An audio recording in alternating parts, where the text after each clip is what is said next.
Agitating the War by S.C. Turnbo.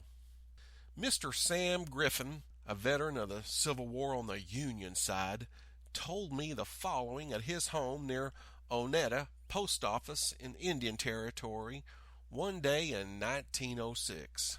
He said, John Cook, who lived in Polk County, Missouri, was a slaveholder and was in strong sympathy with the South when the war broke out. Now Cook, he was an agitator and made a number of speeches in favor of the Southern cause. Now some of his harangues were fiery and boastful. Now one day when the war sentiment was being stirred up among the people, and most everyone agitating it some way or the other, some in favor of the South and some were in favor of the North. Now I heard this man Cook make a speech to a large crowd, and he said in part, "If the people of the North and the South get involved in a war together, I can whip any 5 men that take sides with the North."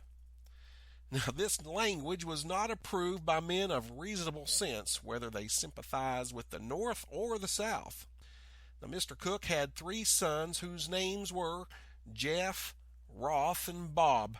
The first name was a Southern sympathizer like his father, and held to the opinion that any state in the Union had a right to withdraw from the government and set up a republic of its own.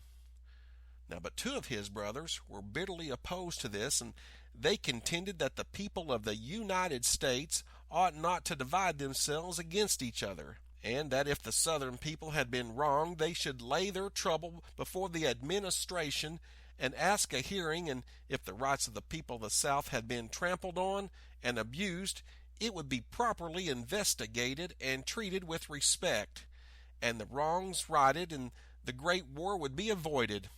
Now when the clash of the arms together began, Mr. Cook and his son Jeff went south, and his other 2 sons, Roth and Bob, went north. I do not know whether either of them belonged to the army or not. But anyway, father and sons all came back home soon after peace was declared.